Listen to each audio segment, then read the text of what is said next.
What is shaking? Happy Monday, everybody.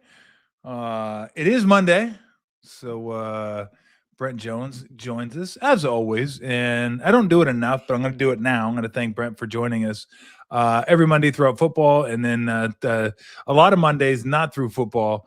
Brent gets a grand total of my appreciation, which isn't worth a whole lot. No, that's valuable, baby. But I do appreciate him joining us and talking football, and we're gonna do a little baseball today too. Not baseball in terms of like breaking down baseball right now.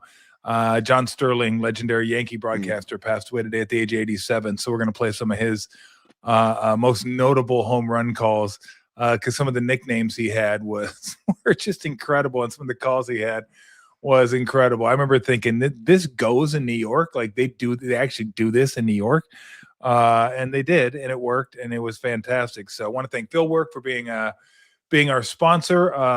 Tons of locations around the Bay Area. Going to a Giants game, go to the one in China Basin. Mission Rock will be opening up soon. San Leandro, San Ramon, Berkeley, Sacramento. I mean, they're all over the place. You'll be able to find them, and I should get a list of them and give them to you, but when Patrick Bailey gets an RBI, few and far between this year, I know, you get 50% off your draft or non-alcoholic beer. They have 4 different flavors of the non-alcoholic beer. They got tons of flavors of the fully leaded beers. So just had a clear skies yesterday.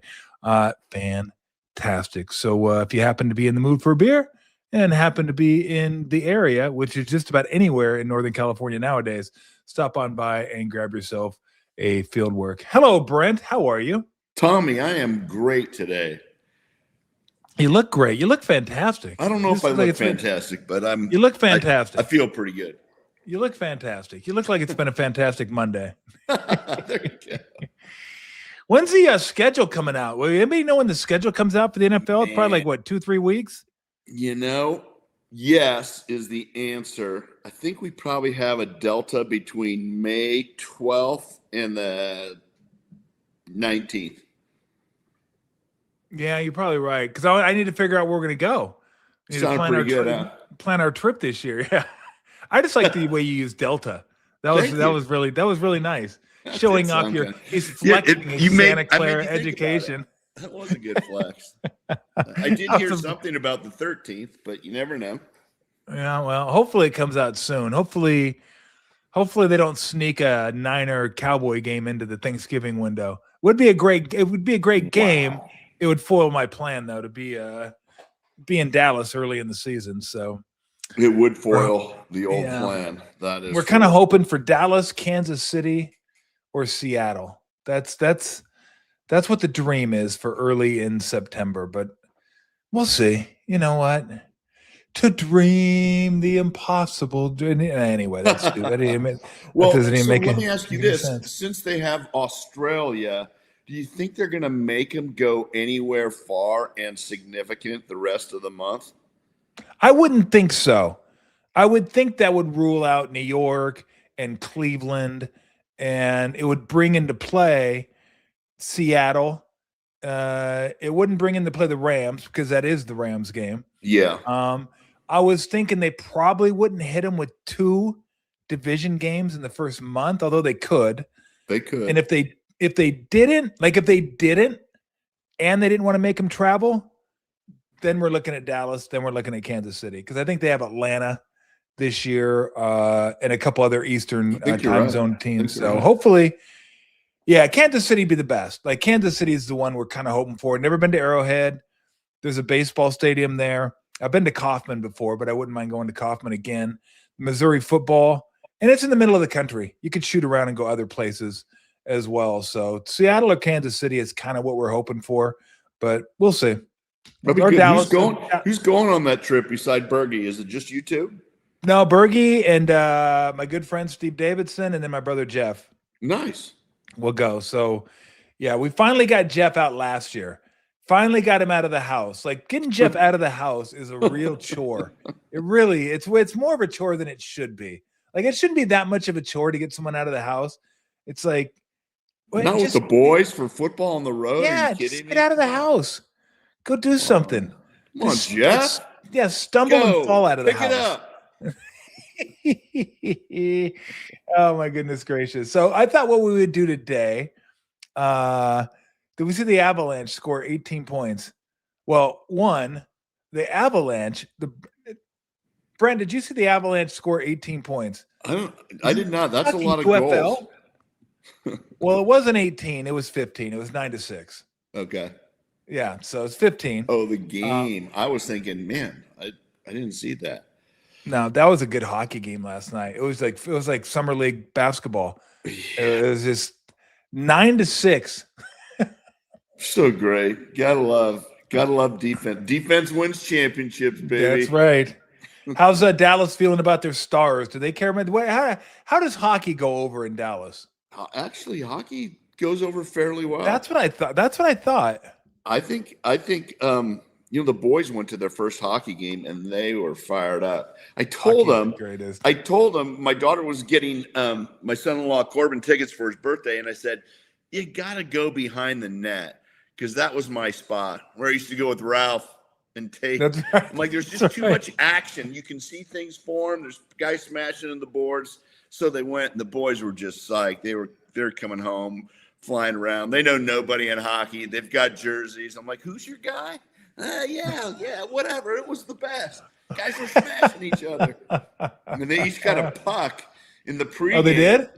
Like, when was that a thing? Yeah, the guys lifting them up over the net or under the net. Oh, really? And they each got a puck. I'm like, nice. How did that happen? I don't remember that. No, neither do I. But Dallas is, hey, look, and thank you, Kay. I appreciate the donation. Thank you very much. They need to get rid of the hockey playoffs now. It was kind of cool to begin with. But the Wild, I talked about this last week, the Wild and the Stars should not be playing each other in the first round while the Ducks and the Oilers are playing each other in the first round. It's like, it's not, and I know, and I bring this up all the time. You've probably seen the movie The Unforgiven, where Clint Eastwood said, deserves got nothing to do with it, boy. And like, there is part of me that's like, I agree with that, but I mean, come on.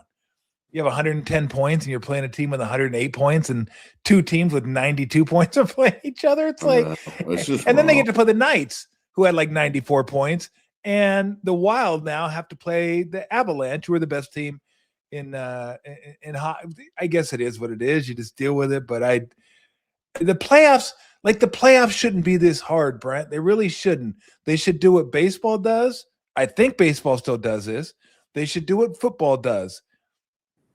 The top seed always plays the lowest seed every round. Yes. That's the way you give meaning to the regular season. Like the way the NBA does it. I know the NBA is not trying to fool us into believing that the regular season means anything. But I mean, you look right now, they already got the second round set.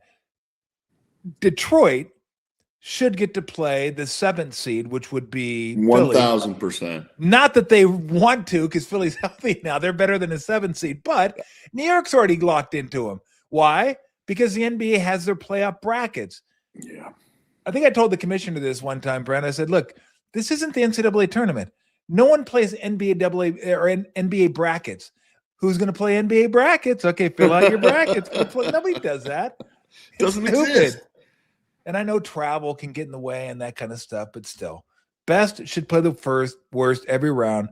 That's what the regular season means. You get the best record, you get a chance to play the worst team every single round until you get to the finals. It should be a no-brainer across the board in sports in general.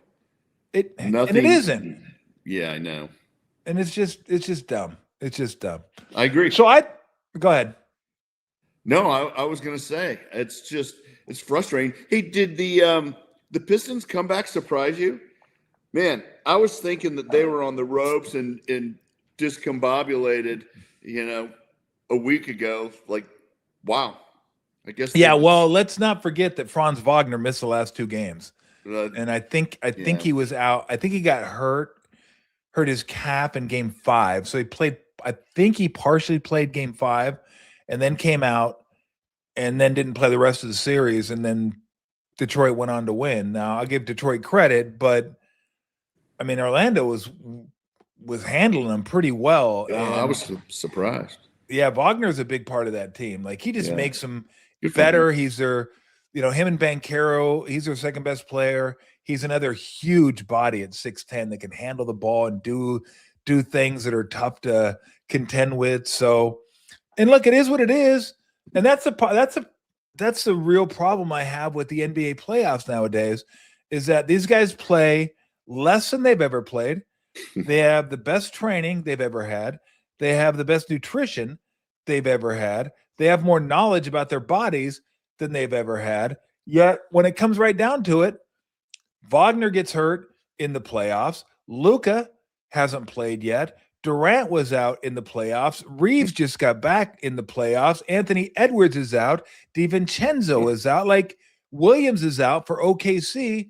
It's hard to find teams now that are completely whole in the playoffs. And I don't remember that being the case growing up. Like when the Lakers and Celtics played, they were like, if they weren't healthy per se, the guys, they just played. There was no such thing as somebody's out for a playoff game. Yeah, it's frustrating because like this is like the best time of the year. If you're a basketball fan, this is what we wade through all the muck that is the regular season to get to this time of year, and then no one can play because they're hurt. It's like what are we doing? Like so what you're telling me is all the advantages they have now, and the sitting out. And the technology we have to see how many miles you run and how much exertion or how much you've exerted during the course of a game, how much stress you're putting on your body, like all that stuff means crap because we're missing playoff games. So it's frustrating. That just brought up something, and I'm just thinking about it. Is technology wrong when it comes to athletics? Is technology wrong? Because to me, NBA and NFL, there's been more injuries the last 6, 7, 8 years than I can ever remember when it was a slog and guys played all the time. Yeah. And didn't have all this nuance, new age measurement capabilities. Yeah. And how about pitching in baseball? I'm just wondering if technology is wrong when it comes to athletics. It very well, you know what? I never really thought about it in that way, but I do think sometimes, and I got caught up into this too. Like, I don't want to get into the whole COVID thing. That's just a road that I don't feel like I'm not as knowledgeable as I should be if I'm going to go down that road. But what I do know is when COVID came out, a lot of us got shots because we trusted the science. Well, what people don't understand, and maybe I kind of took for granted a little bit, was science is always changing. I mean, science is science because that's the information we have at that given time.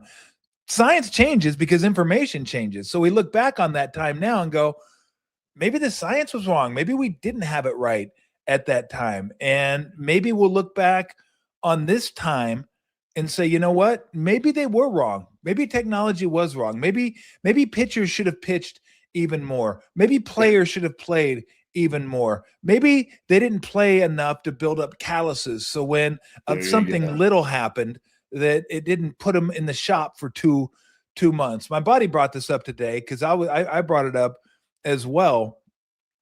And that I think there's so many players now that are finely tuned Ferraris that it's something small happens to them and they tweak something and they got to go into the shop. It's like, the car, and it's not like, oh, we can fix that. Give me a wrench and let me hit that. Like the old school. Let me boom, boom, boom, boom. Okay. You're good to go. We take off and we're good. Like, I think there were more pickup trucks back in the day than there are now. Way more pickup trucks. More Ferraris. But no, I think you bring up a good point that like the science we have now, a lot of the analytics health-wise is based off science. But again, science always changes. Like the numbers are, I always say this, the numbers are irrefutable, but numbers change. So they're going to be irrefutable, but they may not match the numbers of 2 months ago or 5 years ago, because the more information you get, the more numbers you get, the more things change. It doesn't mean science is wrong. I think science is right. But what we all have to understand is science changes. Science isn't static, it changes. So I think you bring up a good point in that you trust what you have available to you at the time. It doesn't mean it's right. It does. And yeah, I never saw science during two-a-days with pads on. I looked around for science and he wasn't there. And so for 5 weeks, we were beating the crap out of each other. And you know what? Injuries were few and far between. You'd have things, but you built up calluses. You built up some football playing strength. And I don't know what it is, but somehow the perfect fit body doesn't necessarily register in that vacuum of football. I totally agree, and I think it happens with basketball too. Kay says, "Will we call Steve and get some Niner news?" What are you talking about? Steve's like doing his private equity stuff. He did Niner news. I'll give Steve what he did. I saw Steve last week, and did you? What's he up to? He's got nothing. He's running around being Steve. He's got nothing. He's got no Niner news. He's got nothing. He's too busy doing the. And Steve's been doing it. I'll get Steve on one of these days and ask him, because I know he's pretty passionate about women's flag football now, because his girls were playing in high school, and he was like totally got into that, which is really, really cool. It'd be fun to have like him and Steph on at the same time, because I know Steph is totally into women's sports and advancing women's sports, and he has his girls, and he's doing all the other stuff with them. So, I mean, it's really kind of neat that they're having high school football or high school flag football, because you think about it, you just don't think about girls playing football, specifically tackle football. But now that flag football has kind of opened up a whole new world, I'm sure there's a lot of girls out there like, I'd love to play, but there just never was an avenue for me to play. I mean, your girls played soccer. I bet you your girls might have played flag football. Oh my gosh, available. They would have. Yes, they would have 1,000%. It's I got to say, it's pretty cool to watch. And I think you're bringing in a new generation of fans for the game, and girls understand the game. There's plenty of girls and women that I've spoken with that know what's going on. Like it's not the 1980s anymore. I mean, it's great. I think it's great for them. I think it's great for the game. Hey, just talking about seeing Steve last week, it reminded me of something. We actually flew out to Stanford to hear Edwin Moses. Edwin Moses, a former high hurdler? Yes, freaking stud. Really? Like, it was unbelievable. Yeah. One of the professors at Stanford is a friend of mine, Joe DeSimone, and they had this, and they were talking about success and sustainability. How do you continue to do it? And you're kind of getting inside Edwin's head. What was his preparation like? How was his structure before he was running? He kind of came to track later in his life, and it's super interesting. But what a freaking stud! And so, yeah, there's no way I could have missed that. So it was really cool. But the funny thing is, he was talking about playing football to me on the side, me and Steve, and he was like, "Man, I was a defensive back, and I was only $130, but he said I would be just launching my head and my helmet and smacking guys." And he had the spots, I'm going to hit you between the knee and the thigh, and he was going off, and it was hilarious. No, he was great. That's awesome. That is really so cool. That was cool. Wow, look at you. Did you fly? You jump on your private jet and fly out? Jumped on my old private jet. Tight ends, we get paid a ton. Now, do you remember this name from the past? Haven Moses. I do. Who did he play for? Haven Moses, I believe, was he number 25 for the Rams? No, I don't think Haven Moses. Did Haven Moses play for the Rams? Oh man, I remember. I thought Haven Moses played for the Broncos. Oh, you're right. I thought he was a wide receiver for the Broncos. I think you're right. Let's see, Haven Moses. It could have been both teams, but that is impressive that you remembered he was number 25. Yeah, I did not know that. Dang. Wow. I could have been, if I would have said Broncos, I'd have been super legit. I'm losing it.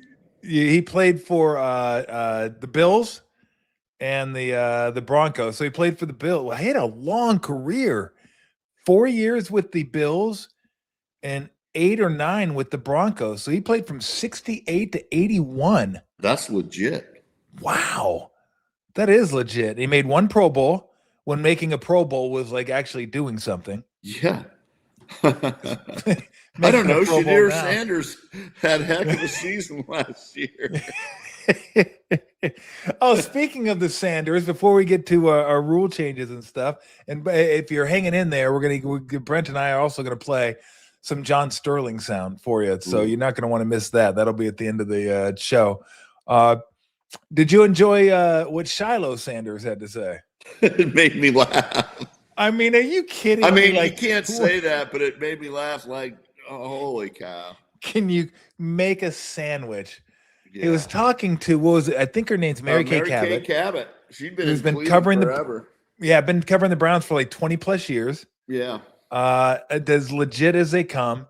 And because she was questioning whether Shadur should be starting or not, or Deshaun Watson should start, I think she said, that Shiloh decided to throw out there, go make a sandwich, which is interesting. I mean, I feel bad that I said I laughed, but I did. I couldn't. I was like, where did that come from? Well, it's so old that I laugh because it's like a 30-year, like nobody said that in like 30 years. No. He said it. It's like, bro, what are you doing?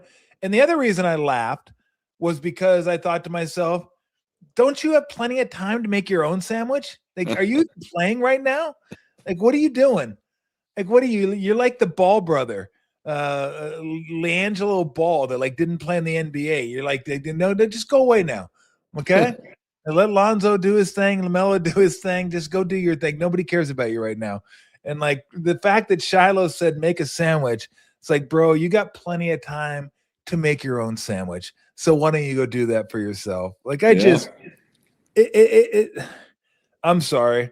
Like I don't hold. Well, maybe I do. Nah, I don't have any ill will towards Shadur. I don't want to pull for him. Like a guy like that, there's certain guys I don't really care one way or the other.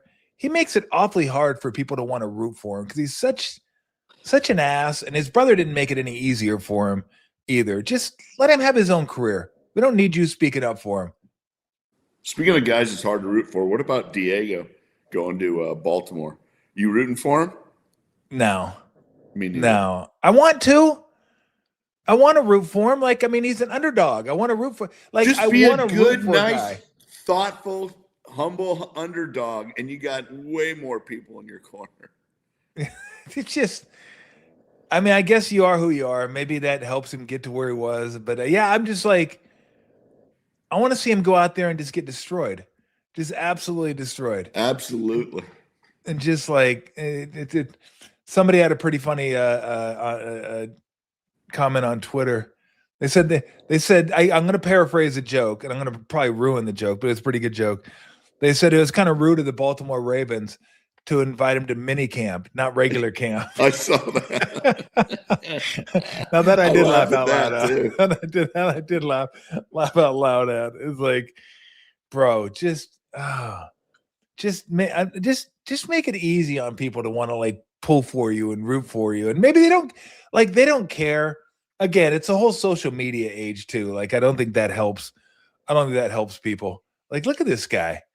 Wait, is he on a ladder to get under the I was thinking the same thing. Like, he needed to climb up to take the snap.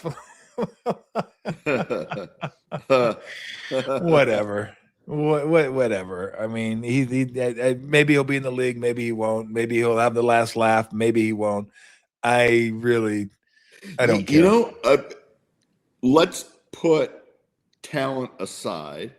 Okay. It's not like the Ravens have a plethora of quarterbacks, but except for one, you almost can't afford to have him on the team because he's going to say or do something stupid that's a major distraction during the season.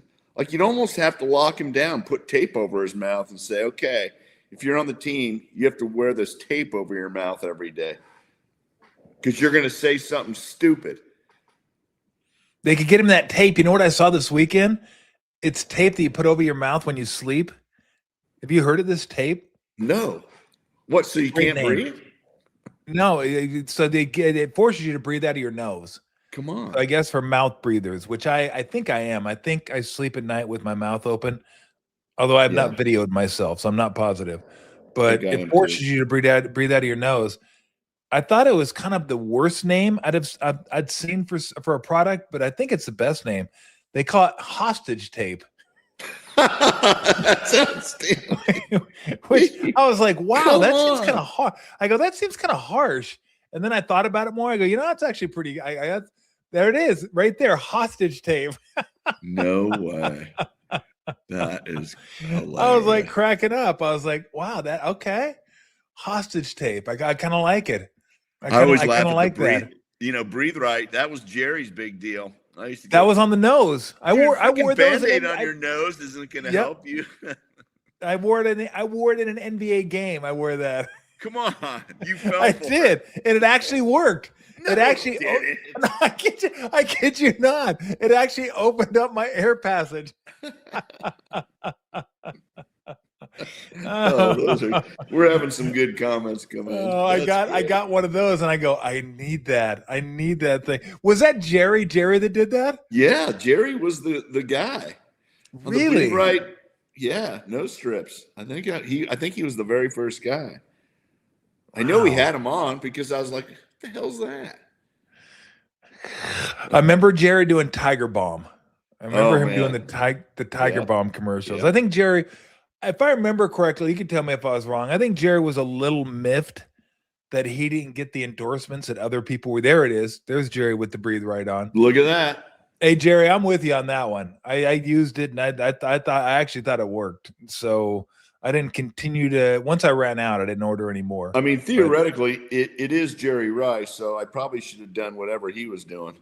Yeah, well, it wasn't going to turn you into Jerry Rice. No, it was not.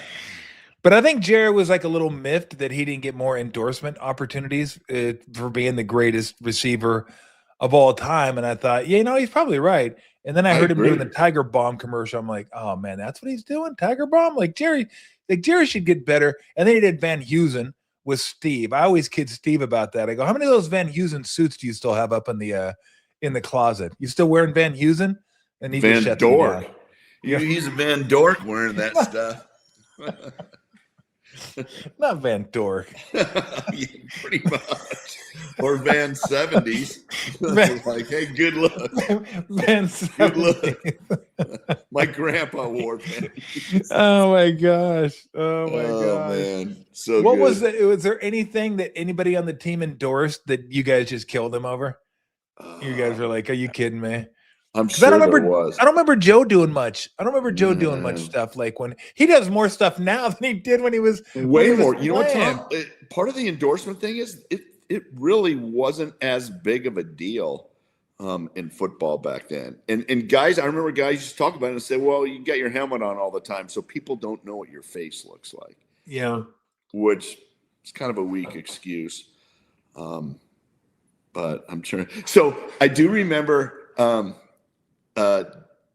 Romanowski used to do Moda Italia. Hey, I got a deal for you. He talked like that, kind of out of his nose. Roman was kind of a funny guy. Hey, you come down and you sign autographs. We'll get you 3 brand new Italian suits. And like he was giving them away like candy. And he was the Moda Italia guy. So he had like 1 million. I don't even know if Moda Italia exists anymore. And I'm sure you Moda Italia. That was the number. That was up there. That's classic. I got my 3 suits, or maybe I got 6. I don't think I have them anymore. I have one suit. And the bad part about it was when I went to Stanford, I was at Stanford for a couple of weeks getting the surgery. I lost so much weight, the damn suit doesn't fit anymore. It looks like my dad's suit.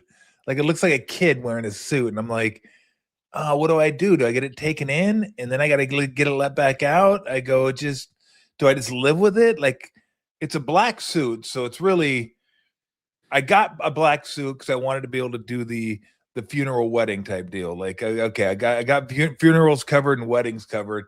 I'd like to have a blue suit, but I wear suits like once a year. I'm not a bigwig like you. I don't wear suits all the time. Like, I don't wear suits. I don't want to wear suits. Yeah, but you're wheeling and dealing. You're dealing if I like have to. High finance. There you go. That's what I want. That. I want that suit right there. Bam. Oh man, that had to be an dude. We had a thing every year for the start of the season. We'd have San Francisco Chamber of Commerce luncheon.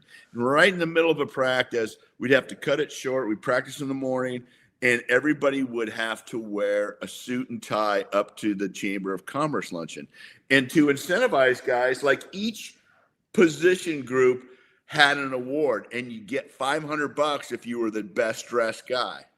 And so I got thrown into the tight ends got thrown into the offensive lineman crowd. So this was like stealing every year because we had 2 sets of linemen. We had the younger guys that didn't have a suit that would put together like a sock tie and this old kind of, a shirt. They got one shirt. So I knew every year Bob McKittrick, who's our old school offensive lineman, military, he was our offensive line coach. And you got to play to the audience. So those guys would self-select out because they look like ragamuffins. Then all the sharp brothers on the offensive line would come in dressed to the nines. I mean, I got to say, we had some guys like Guy McIntyre, Steve Wallace. Those guys would bring it, but it would be purple and pink and they'd look crazy snazzy. But Bob McKittrick is not going to say that's the best dress. He'd be like, what the hell? What is this? This is rainbow. Derek Deese, lime green. Like, this ain't gonna fly. So I'd have my gray suit with my red Niners tie every year, and bam, I'd win the 500 every year. And just cleaning up. Go nuts. They'd be just furious. How does Jones win it every year? This is rigged. That's BS. And they could never figure it out. Like, just be basic. Look normal. No outrageous color palette. No sock tie with a t-shirt. Just look like you're well-dressed. And man, I'd love to get sock that tie. They'd announce it at the meetings. And for the offensive line tight ends, Brent Jones. And they'd be like, it's BS. Yeah. Yeah, a lot of the offensive linemen were like Chris Farley and Tommy Boy. Yeah. Fat guy in a little Darn suit. right. That was half. Then the other was very well dressed in the fanciest shoes, but way off on the color palette. So way off on the color. You can't wear lime green or purple and win in Bob McKittrick's eyes. Not gonna. Wasn't gonna happen. Kurt Rambis, when I was playing for Charlotte, my first team, we had to wear suit and ties on the road because we flew commercial. He had a neoprene tie that was reversible. It was black on one side, blue on the other side. And he goes, the only tie I need all year. And I was like, wow. He goes, Kurt spent probably, $50 on a suit for like a year. Kurt was not a clothes horse. So I go, where do you get your clothes? And he goes, learn this saying. If it's free, it's me, and I'll take 3. I knew that for sure. Kurt lived by that motto. The motto. Fellow Santa Clara it's me, and I'll take 3. Did you guys have to dress in a suit and tie for the road? No. We would have. Did you guys flew charter? Yeah, you couldn't dress in sweats or anything like that. You had to be respectable, but like jeans, sweater, stuff like that. Yeah, something that does not reflect poorly on the organization. Yeah, when we flew private in Orlando, Shaq would come on the plane, shorts and a muscle t-shirt, no sleeves, vest open, and then shorts. And I was like, all right, I can deal with that. That'll be fantastic. That'll be great. All day long. So we were in shorts and t-shirts on the plane and stuff. The only problem was there was no drinking on nobody drank on the plane. I was like, I go, can you serious get a beer on problem. the? Yeah, I go, can you get a beer on the plane? They're like, no, we don't have beer. So I started bringing my own beer on the plane because the coaches would drink. The coaches would drink, and they drank Henry Weinhard's terrible beer. But Matty Gukas would bring like Henry Weinhard's, put in a cooler, and then they were in the very back of the plane, the coaches, and the door would shut. So they'd shut the door, and he'd come out occasionally, or he'd come out after the flight landed, and after they picked me up, Scott Skiles, myself, Jeff Turner, Steve Kerr would play cards, have a couple beers while we're playing cards, and we'd leave the beer bottles on the table for the flight attendants, stewardesses back in the day. I'm still not so sure what's wrong with the word stewardess. I got to be honest with you. I haven't quite figured that one out. Yeah, how that's offensive to anybody. But somebody deemed it was. Anyway, back to the story. So we'd leave the bottles of beer to be picked up by the staff, and Matty Gukas would leave the room and he'd walk out and he'd see the beer bottles there. So I guess he asked Scott Skiles one trip. He said, "Hey, when did you guys start drinking beers on the plane?" And Skiles looked at him and goes, "About the time Tom came." I mean, it's not a lie. No, it wasn't a lie at all. And he never said anything. How are you going to say something when you're back there drinking beers? Like, hey, Henry Weinhard. So we always called him Henry Weinhard. Hey, Henry Weinhard, how about sharing some of your stash back there? Stop hoarding it all. Oh my gosh, that was classic. Dom wants to know, did you do a commercial for Marine Auto Stereo and Alarms back in the day? Yeah, I did. It was Marin Auto Stereo and Alarm. It was great. The owner there was fantastic, and I got dialed in all my cars with sweet stereos, and I was thumping and pounding away. You were thumping and what were you thumping and pounding? Yes, music. No, but what music? Oh, I don't know. Just classic rock. I wasn't a big rap guy. Were you a concert guy? I am. I still am. Okay, what's the last concert you've been to? I went to the Eagles about a month ago in Vegas. That's a good one. I'm going to see Luke Combs on Saturday night in Oklahoma. Ooh, but he'd be fun to see. I kind of like him. He is really good. We've seen him a couple times. Have you? Just a regular dude. Great voice. Maybe I'll have to go see him when I'm here. I might go see. I don't know. Have you heard of a band called Pennywise? I have. Yeah, I might go see them Friday there at the Fillmore. Go by myself. Go there and just do a little punk rock. I'm gonna stay out of the mosh pit though. I don't need to be anywhere near the mosh pit. It's not as cool when you get over.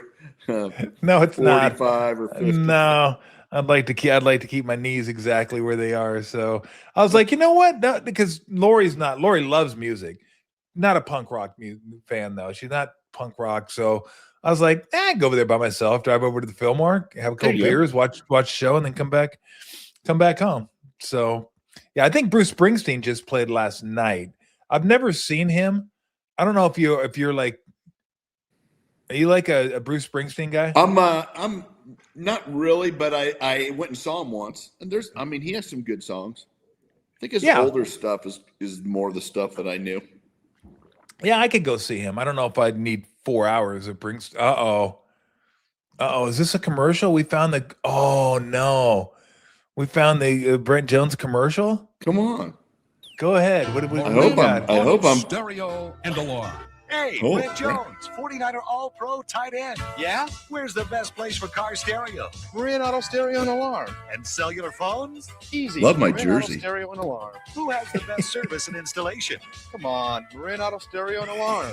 Hey, Brent, catch this. Get mobilized with TTE MobileNet at Marine Auto Stereo and Alarm. Hi, Mom. Marin Auto Stereo and Alarm. Quality you that is so dorky, it's good. Outstanding. Hi, Mom. This. Get mobilized with GTE MobileNet at Marin Auto Stereo. All right, I don't know you guys. That was a setup. You guys are deking me. That's awesome.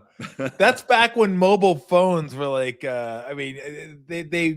were like the Gordon Gekko satellite phones. Bricks, baby. The absolute bricks. But you were the man if you had one, you were the man because nobody else had one. You were kind of the man, yeah. That's true. I remember that. That was a big deal.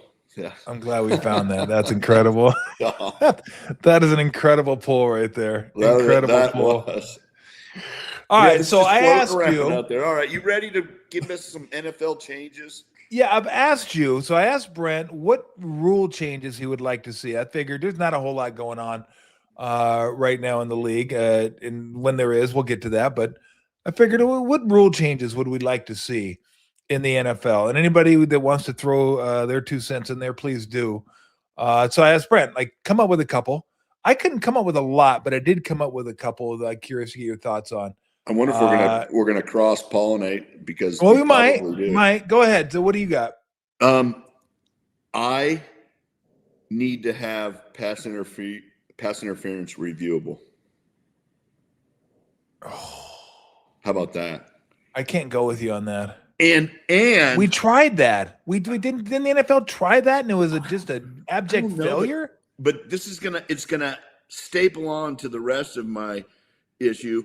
We have 1 minute. I want the clock going. 1 minute to review a play and get back to the field. It's so obvious so many times, and these morons are looking at multiple angles, and it's like, we already saw it was a catch. Can we freaking get back to the game? So I want pass interference reviewable for sure within 1 minute. Every review, 1 minute. Now, so I'm not going to be with you on the pass interference. Oh man, that's good controversy. I think there's too many variables in pass interference, and I think it's tough enough to call it. And I don't think they're going to be able to do it within a minute. I think to me, it's just one more thing for these guys to screw up, and they can screw up enough already. So but the minute, I'm with you on the minute. Let me see if you are down with this. This is one that my buddies came up with. And I don't know if I agree with it or not, but it's interesting. Okay. They want to go with pass interference being a 15-yard penalty, period. No more 40-yard pass interferences or 30-yard pass interferences. Make every pass interference 15 yards like they do in college football. What are your feelings on that? So, in theory, I like it, but in crucial situations when teams are having they're on their own 20 and there's 30 seconds left, wouldn't you just pass interfere every guy? Yeah, I guess, but I mean, well, I don't know. If it was only 15 yards, I get it in principle. But I'm not sure I can go there yet because I don't know if I can either. I just thought I'd throw that out there because there's such game-changing penalties. I agree. They really are. Hence, but review those suckers. I agree with you. Here's one. Now, here's one that I would go with. I think every game in the postseason, overtime shouldn't be you get the ball once each. Overtime should be a quarter. Just play a quarter of football so the strategy plays itself out. And then after that, it's sudden death. It's going to be 1 quarter of football, not you get the ball, then you get the ball. Because what happens is, I think if the first team goes down and scores or doesn't score, whatever they do, it informs the team who gets the ball second what to do.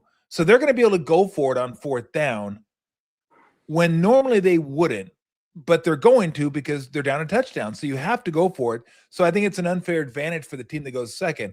I think if you go 3 and out in let's say the first time you get the ball, maybe you punt it if there's still 9 minutes left to go in the quarter, thinking, okay, we're going to get the ball back one more time if we stop them. We don't have to go for it. So it takes a little bit of that unfair advantage away. So postseason overtime rules are 1 quarter of football and then sudden death.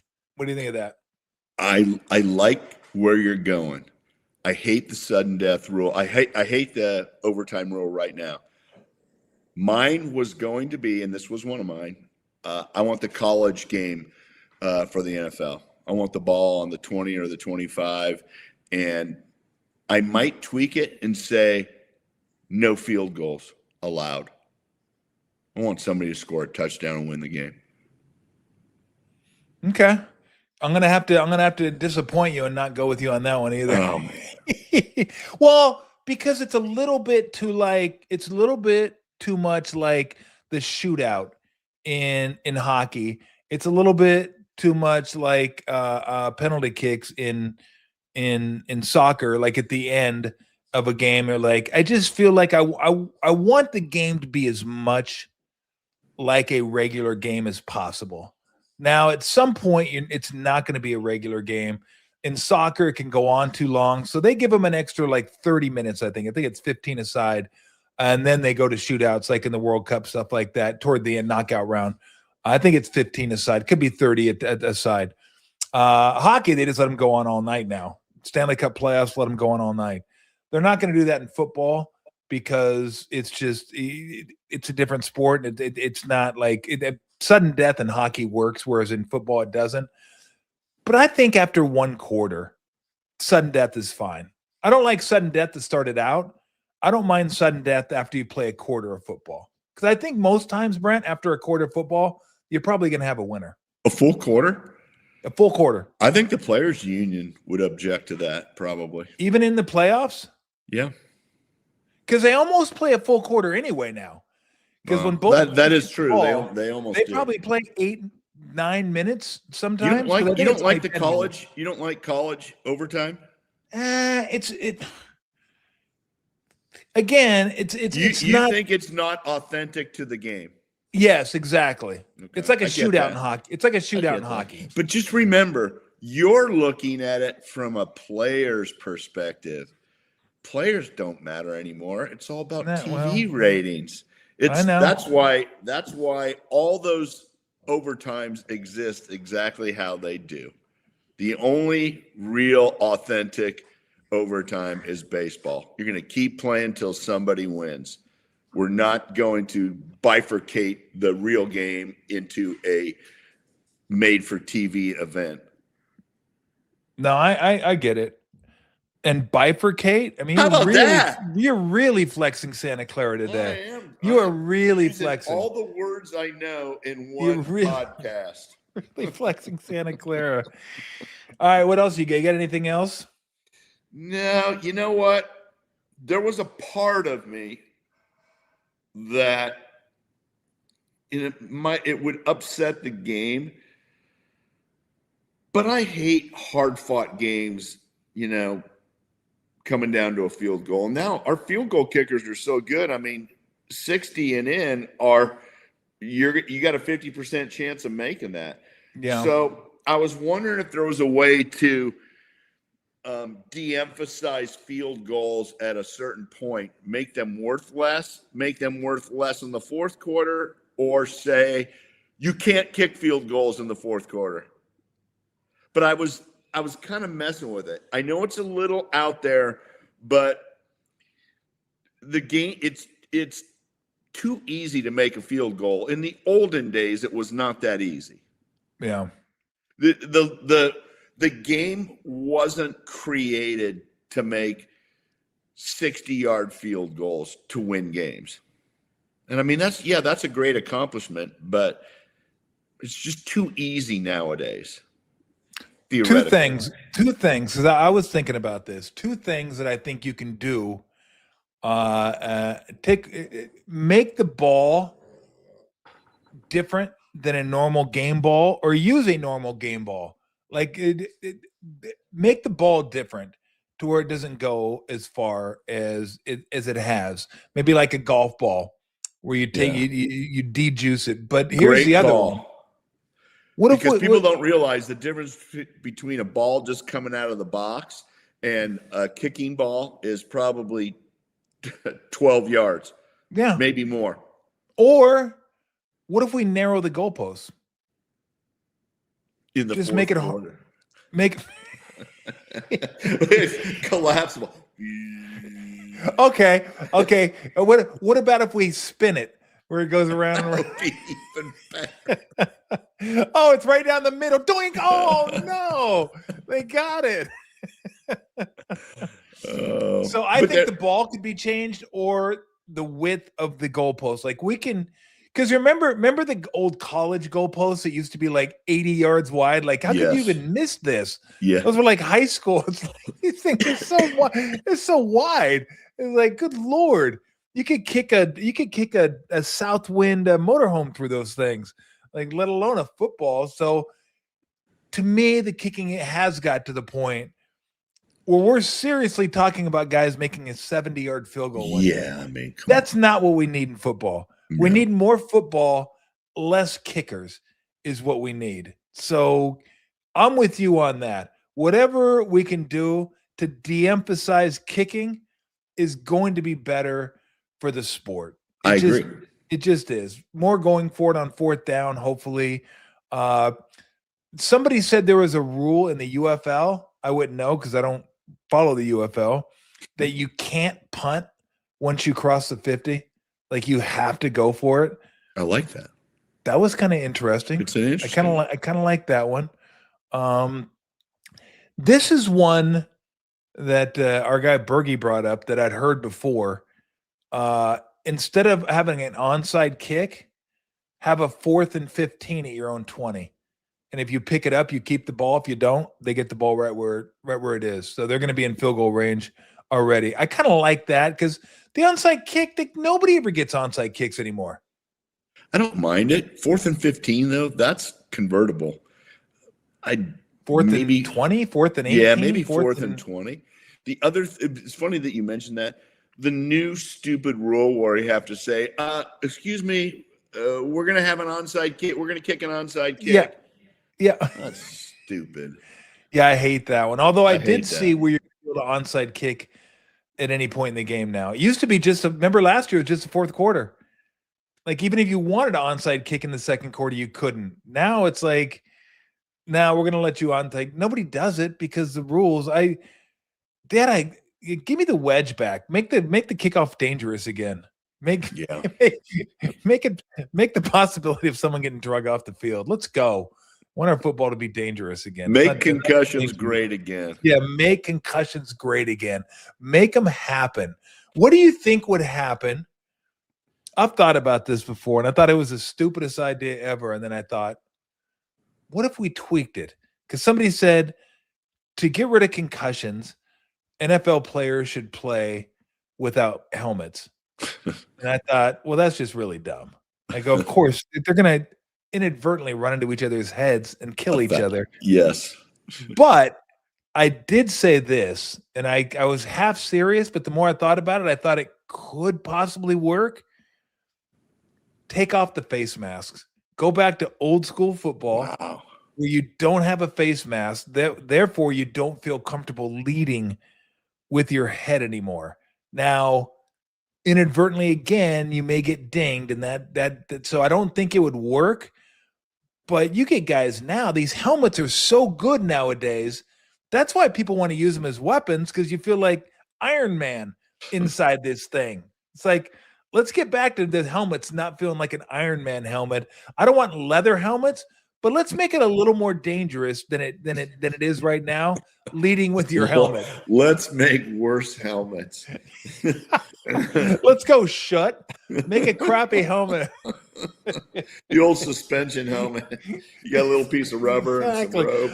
Let's go back to Toys R Us to buy our helmets, all right? Absolutely. Let's go back to Toys R Us where it might just crack. The helmet might just crack when you hit something. Just think of that. That would make it exciting. You have to have helmet replacement in the middle of the game. Oh, God, it'd be incredible. But I do think there is something to the notion that if you were to take off a face mask, players aren't getting their heads in there. They're going to lead with their shoulders now because guys now will stick their heads in there. That would change everything real quick. Real quick. Yeah, that's not bad. Gotta be bloody though, man. It's not. Yeah, it's going to be nasty. I'm glad I'm not doing it. Oh man! All right, before we get out of here, John Sterling, legendary broadcaster for the New York Yankees, passed away today at the age of 87.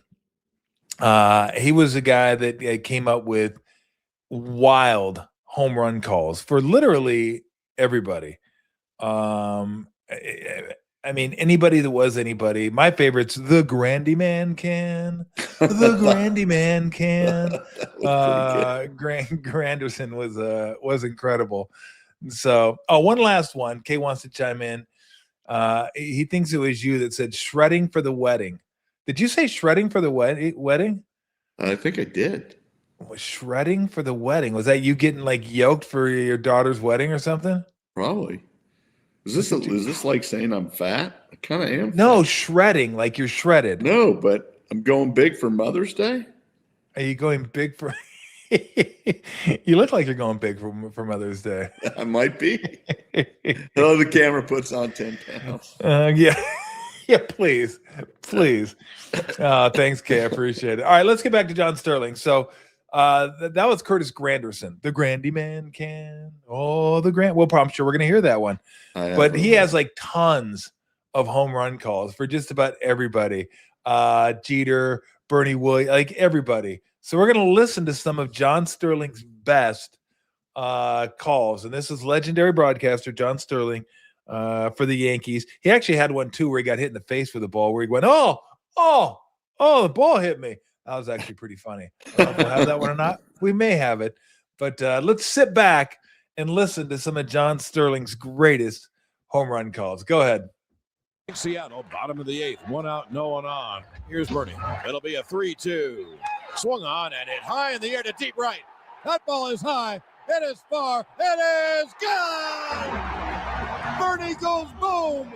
He drills a home run the short way in the right field seats.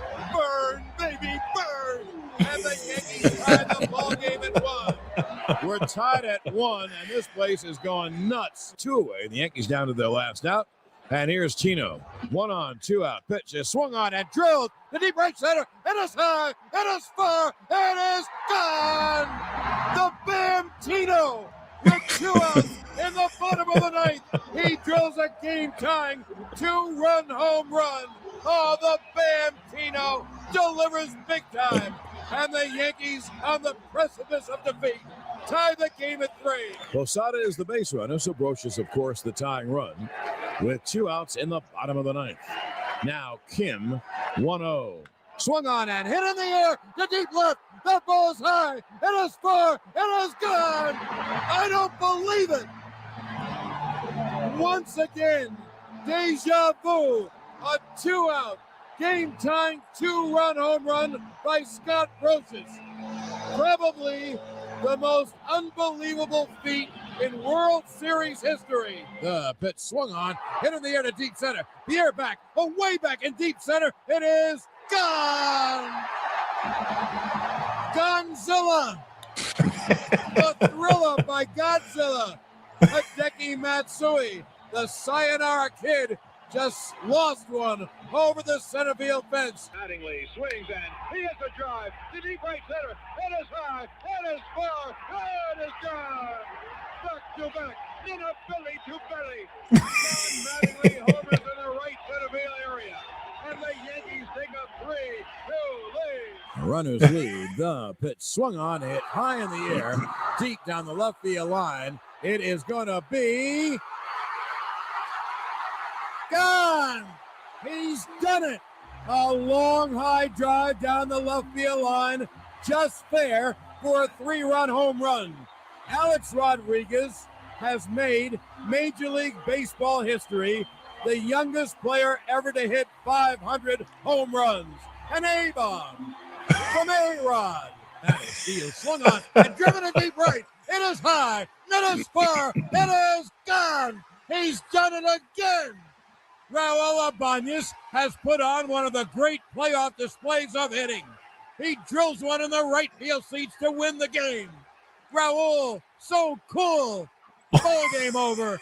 Yankees win. The Yankees win. Felt the payoff. Swung on and drilled to deep right. It is high. It is far. It is gone. It ties the game.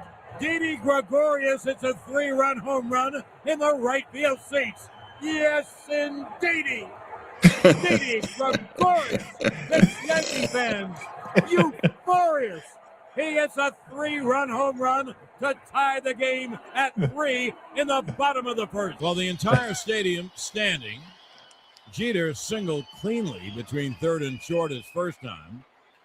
So he is 1 hit away. He is at 2,999 as he stands in.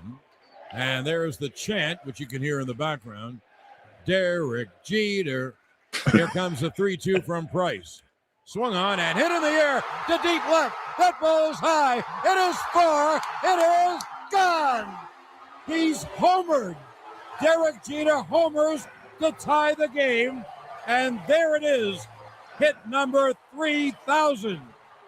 Derek Jeter has achieved another milestone in his Hall of Fame career. The 1-1. Swung on. There it goes. Deep left. It is high. It is far. It is gone. Number 62 to set the new American League record. Aaron Judge hits his 62nd. All the Yankees out of the dugout to greet him. Just think of it. 3 Yankee right fielders. The Babe hitting 60 and 27. The Jolly Roger hitting 61 and 61. And now Aaron Judge hits his 62nd home run, the most home runs any American leaguer has hit in a single season. And the American League has been alive for 120 years. Well, that was, I got to say, that was a little, like, we have more of him. Like, we need more nicknames is what we need. We got some of the great home run calls of his career, but let's say if we got nicknames. I mean, we got no nicknames. We got like 4 nicknames. Well, we get the 4 wasn't bad. Some of those were momentous occasions where he couldn't be screwing around. Nah, but you got to. I want to screw around. I don't need momentous occasions. I've seen the momentous occasions. That was pretty cool by Jeter, though, having his 3,000th hit be a home run. Yeah, for sure. And I think the last of his career might have got a single too. But yeah, we missed the Grandy man, the Grandy man can. Mark Teixeira wasn't very good. But you know what? It was nice. Just, I don't know that we give enough respect and credence to some of the legends of the game. Certainly John was, and it's tough losing someone like that. But 87 years, heck of a run. But yeah, certainly a significant component of the fabric of baseball. John Sterling. I mean, I've heard those calls forever. And the Yankees win. The Yankees win. Who were your guys growing up listening to? Man, Lon Simmons. It was Lon and Bill King. And like how legendary. What a blessed childhood to listen to those guys. And I mean, that was back in the day, Tom, where it was a amazing treat to have the Giants or the A's on television. That was like a once every couple months type of deal. So you'd sit and listen to every game with your transistor radio, which was pretty spectacular, you think. And so awesome. Like baseball was painted by Lon Simmons in my mind. Yeah, I had my 2 guys were Vin Scully and Chick Hearn. Yeah, that's pretty darn good. I gotta say, you're right up there. That's and then weird. Who did the Angel games for a while and UCLA basketball? Dick Enberg. Oh my gosh, Dick Enberg was such a good guy. Yeah, LA had some monsters. Yeah, they did. Monsters. Holy smokes, that's spoiled. Yeah, that's super. I love Vin Scully's voice. That's just great. Vin was the best. That's one of my great regrets of being in this business is that I didn't go down to a Giants-Dodger game and just go over and say hi to him and just shake his hand and say, hey, I just wanted to meet you, let you know I listened to more games than I could ever count. You broadcasting and just really appreciate it. Not that I was the only guy that would have said that, but it would have been for me, not for him. He wouldn't have cared, but just to be able to meet him, like he was so good, the greatest maybe the greatest storyteller in the history of in sports broadcasting, maybe broadcasting altogether, but the way he could weave a story into the game and not get in the way of the game was just, it was worth the price of admission just to listen to Vin. I agree. I 100% agree. So nowadays, does this generation have a guy? I mean, all games are almost on TV, so you hear that. Obviously Kruk and Kipe in the background, they're pretty significant in my mind. I mean, I love listening to those guys. But how many fans listen to the game on the radio anymore? Boy, that's a great question. Great question. But I think you're right in that. We might have some more nicknames. But I do think you're right in that every game's on now. You have way more options to choose from than you did back in the day. And it was, again, not that those guys weren't legends, but because they were.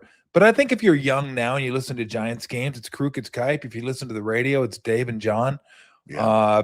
Bill King was a legend. Absolute. It does count. And I'll get your big butt out of here. Like, yeah, I wish I met Bill King. I had a chance to meet Lon. It was awesome. Lon did some Niner games. He did. Lon. Well, he did the Steve's. Has that great call of Steve's run against the Vikings. Man, big on the 40. Yeah, he was. All right, go ahead and play these. See if we got a few nicknames coming up here. So there goes the deep right field. That ball is high. It is far. It is gone. Oh. Second deck. Yes, indeedy. This is the dawning of the age of Gregorius. He homers to right. A second deck job. And the Yankees take a 3-2 lead. The age of Gregorius. Here's the 2-2. Swung on and hit in the air to deep left. That ball is gone. Over the high scoreboard wall and into the seats in left field. A Judgian blast. Aaron Judge homers to left to tie the game. All rise. Here comes the Judge. And that'll happen when you're a fastball pitcher and you won too many high fastballs. You can't get your. That's one of my favorites. All rise. Swung on, hit in the air to deep right. Gardner? That ball is high. It is far. It is gone. A line drive by Gardner inside the pesky pole down the right field line. Oh, let the Gardy party begin. To the bottom of the fifth inning, Luke Voigt leads off against Charlie Morton. And he hits a long drive to left center field. That ball is high. It is far. It is gone. Voigt hits one to Detroit. I tell you what. Now the left-hander is set. It'll be a 1-2. If it wasn't John Sterling, some of these would win. The pitch swung on and hit high in the air to right. Ordonez back. He's on the track. He's at the wall. She's gone. Jason Giambi has hit a 2-run home run over the right center field wall. The Giambino. His 2-run home run gives the Yankees a 5-0 lead. The down 3-1. The pitch is swung on, hit high in the air to deep right. That ball is high. It is far. It is gone. It's a grand slam. The Bamtino. What an inning. What an unbelievable inning. Here's a 3-1. Swung on, hit high in the air. Hip, hip, hey. Back goes Ramirez. He's on the track. At the wall. She's gone. Georgie Juice one. Jorge Posada drove one into the wind and over the left field fence. Pitch. Swung on and hit in the air to deep right. It is high. It is far. It is gone. Away back in the right center field bleachers. 3/4 of the way back. A thriller from Godzilla. So Matsui hits a 2-out ninth-inning home run, and the Yankees trail 2-1. That's what he did for. And you can understand how. I'm still waiting for the Granny man. Swinging, and he hits a high fly to right. Away back. That ball is high. It is far. It is gone. Bernie goes boom. They turn him loose on a 3-0, and he hits a high drive 6 rows back in the right center field bleachers. Burn, baby, burn. Gibson's 2-1. Swung on, and there it goes. Deep left field. It is high. It is far. It is gone. He is the Sanchino. Gary Sanchez. He has a lot of those. Here to there. My gosh. Into the Gary deep Sanchez. left field seats. Oh, God, it's brutal. We couldn't find anything. Couldn't find any Granderson. They were still great. The Grandy man can. He's done a couple where I'm just like, what? Where did that one come from? Like, what? But he was like, I guarantee you, growing up, that was their Vince Scully. Like, everybody has their Vince Scully, right? I think Bill King was probably the guy here for multiple sports because he did the Raiders, A's, Warriors. Everybody tells me, I never got a chance to hear him do Warriors. Like, that was his best sport was basketball. I remember him doing baseball a little bit and of course the Raiders, the Raider calls. But yeah, I mean, everyone has their guy growing up. I do wonder if kids have their guys like we had our guys. Yeah. Because you just mentioned it. There's no transistor radios anymore. Like nobody's breaking out their transistor radio like at night, going to bed under the covers. One of the reasons because kids go to bed so late now. What the hell ever happened to going to bed at 8:00? Like, seriously. I told my granddaughter, she's 6.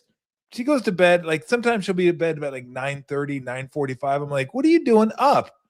I was like, now this may be extreme, but when I was 15 years old, I was a freshman in high school. I was a young high school freshman. Well, I was young the whole way through. I graduated when I was 17. Wow. I was 15. I went to bed at 9. When I was 15, 9 o'clock, bedtime. That was it. I didn't get to stay up. I didn't get to stay up till 10, till I think I was a junior or a senior. I went to bed. My parents, that was it. Now it's like kids are like 5th grade staying up till like 10 o'clock. I'm like, what is going on? Whatever happened to get into bed early? What time did you have to go to bed when you were growing up? You know, it's funny. My parents laughed. Me and my brother were wiped out at the end of the day. We put ourselves to bed. So 9 o'clock was probably my bedtime. Was it? And I didn't really have a bedtime because I was tired. So I've never been a huge late night guy. So there's no way I was staying up till 10 or 11. Maybe 9, 9:30 at the latest. Yeah, I was 9 because I had to. But I also had, during basketball season, we had practice at 6:30 in the morning. See, that's the deal. That was rough. When you're a kid, like, early morning is the worst. So I would absolutely go to bed early. Yeah, that was rough. My buddy Steve chimed in. Bob Miller, King's Hockey, was really good too. I mean, we just had it. LA just had some great announcers, and the Bay Area did too. But again, we remember all these guys. Like, we remember, like Randy and Drew do a great job for hockey. I don't know if Bruzanowski gets enough credit because it's on radio, and I don't know how many people listen to radio anymore because it's such a visual medium that everybody's following on TV. And again, it's just different than what it was. It just nobody's bringing their radio with them. Maybe they have an MLB app they listen to on the app, but I don't know because everybody our age, Brent, that's a sports fan, you'll ask them who your guy was growing up. Like, where'd you grow up? Yeah. Did you grow up in Chicago? Harry Carey? Did you grow up in Philly? Like, I don't know where all the guys are from. Like, I know when I recognize their voice, but you live in a big metropolis. Everyone had their guys they listened to, like basketball, baseball, football. I just wonder if people have like their guys now. Like, I know Erwin mentions Tim Roy. Tim's an incredible broadcaster. I get to see that all the time doing games with him. I just don't know if it's the same as when we were growing up. I don't think it was. It's not. And obviously, I love these guys, and John Miller and Kruk and Kipe and the guys on the radio, and these are all legendary names. But I was thinking old school, little to no TV. That's when you rely on a guy's voice to paint the picture. It's a complete different deal. And unless you lived it, you can't really understand it. Yep. It's amazing thinking of Vin Scully. He's the guy that called the catch. That is so crazy. Yes, you don't think of him as a football guy, yet he was the guy that called the catch. You do not. No, that's pretty amazing awesome stuff. What do you get going the rest of the week? Got any? When's the Combs concert? Is that coming up Saturday night in Oklahoma? Nice. In Oklahoma, you still have the ranch in Oklahoma? Have the ranch, yeah. Tiger King still there? Tiger King, he's my guy. No, he's your guy. No, the ranch, the Tiger King setup is taken down, but the ranch is still there. So hopefully no tornadoes this weekend. Hopefully, please. That'd be nice if there are no tornadoes. Yeah. That'd be nice. Where do they have shows in Oklahoma? In Norman, U of O. Oh, okay. How about that? How far are you from Oklahoma University? Probably an hour. Oh, that's it. Yeah. Wow, I didn't know. Yeah, I haven't been to a football game yet. Shame on me. I've been to a couple of the Texas schools, but this could be the year. Got to go see the Sooners play at home. Be pretty cool. Got a pretty good SEC schedule. Yeah, so, baby. Get over there. Get over there for a little Brent Venables football. Little Brent Venables, University of Oklahoma football. Yeah. All right, my friend. Well, tell the family I said hi. I will, buddy. You do the same. And we will reconvene. If not next week, the next. If nothing's going on next week, I'm not going to bother you again. No worries. It's up to you. Okay. Well, if it's up to me, then I always love having. Are you kidding me? I'm like, well, why wouldn't I have Brent on? So I give something will happen. Something will happen this week, good or bad in football, that we can talk about next week. There you go. All right, my friend. Tell everybody to say hi. All right, Brent. Tommy, take it easy, we'll man. See you. Brent's the best. I'm so lucky to be able to have him on, and he just comes on because he just enjoys talking. And so I got to see. Am I going to get Camila to school? I don't know. I probably better go. Probably better go. I don't need my granddaughter waiting for me at school. Like, Grandpa, where are you? And he's supposed to be here to pick me up. And so, anyway, we didn't have a lot of takers on the rule changes in football. I don't know. Maybe there's not. I was struggling to try to find rules to change last night. Like, what is there that's really like I look at and think, oh, they should change that. But I can't go with him on the. I don't want to do pass interference replay. I don't want to do that.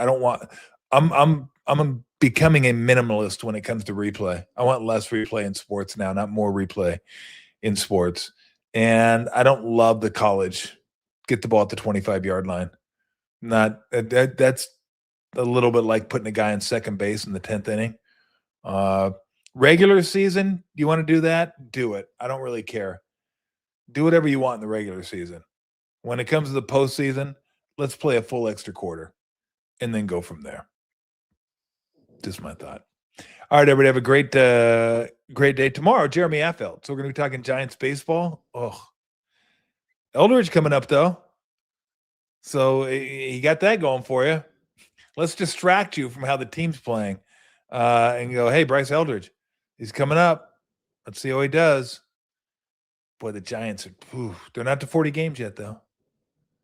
Not to 40 games.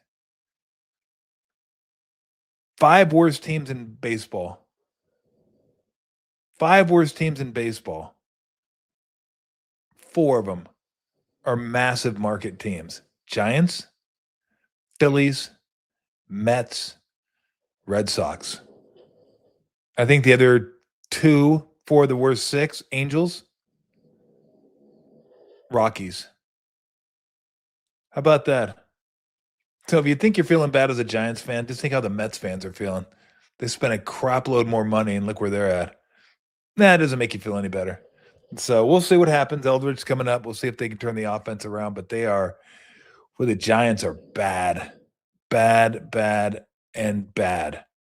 So, and not easy to watch. At least my Angels are like third in the American League in runs scored. At least they're kind of fun to watch. They're terrible, but they're fun to watch. So we'll get into that tomorrow with Jeremy. We'll see if Jeremy has any thoughts on how to fix it, how the Giants get out of this mess. Can they get out of this mess? We'll talk to him about that. Drew Mendez is going to join us on Thursday. We'll talk a little Stanley Cup playoffs. We'll talk Sharks recap. So we'll get a little hockey this week, a little baseball this week. We've already had football, and then we'll just keep on rolling along. And I didn't talk about the Derby last Friday. I was like, God, I didn't even get to the Derby. I didn't really handicap it, so I didn't really have much for you. But Derby's always pretty good stuff. So I probably won't get into it, though, because I don't know how many horse racing fans we have in these parts. But we'll be back tomorrow with Jeremy Affelt. So join us in, if you so desire. See you guys. And remember this, Tommy T, cash and tickets is what it's all about.